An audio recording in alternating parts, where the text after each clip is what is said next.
Let's get to the game theory right now. Do I understand the UN has X number of people on the ground in Syria? 16 chemical weapons inspectors who are there to investigate the allegations of chemical use and they're not report back. at the Damascus Hilton. They're not. And in fact, just the report from this hour is they are right now in rebel-held territory. So they went from Damascus, controlled by the regime, into the rebel-held territory where they're collecting samples to see if they can determine what chemical was used and by whom. Critically, are they blocking the efforts of France, the United Kingdom, and the U.S. just surreptitiously or indirectly by being there? Well, the U.S.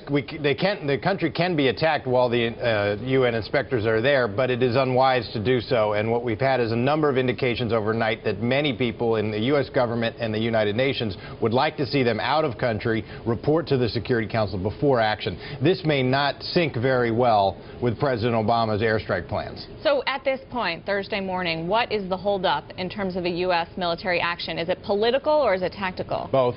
The political issue is playing out at the international level. So since the action will not have the authorization of the Security Council, President Obama wants as many partners with him as he can get when he does this. To do that, it looks like he needs to take it in front of the Security Council one last time for a resolution to be voted down by the Russians. How much is under consideration as to the response by Iran?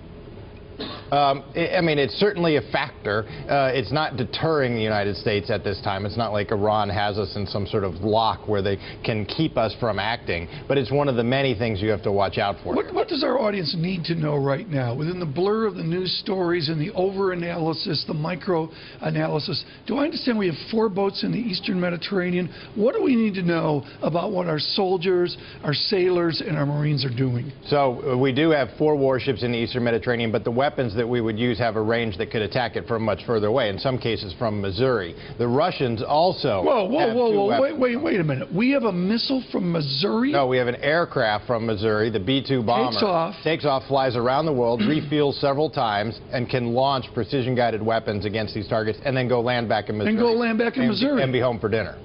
What's the or at least for Sunday football. Really quickly, though, I want to know what the danger is in terms of having this public debate before we attack. Yeah, it was an excellent question. We are, however, a democracy, and it's difficult for the president to just use force unilaterally. Tom, here's the big question, is what is the objective? What are we trying to accomplish exactly if we use force in Syria, which now everyone expects us to do?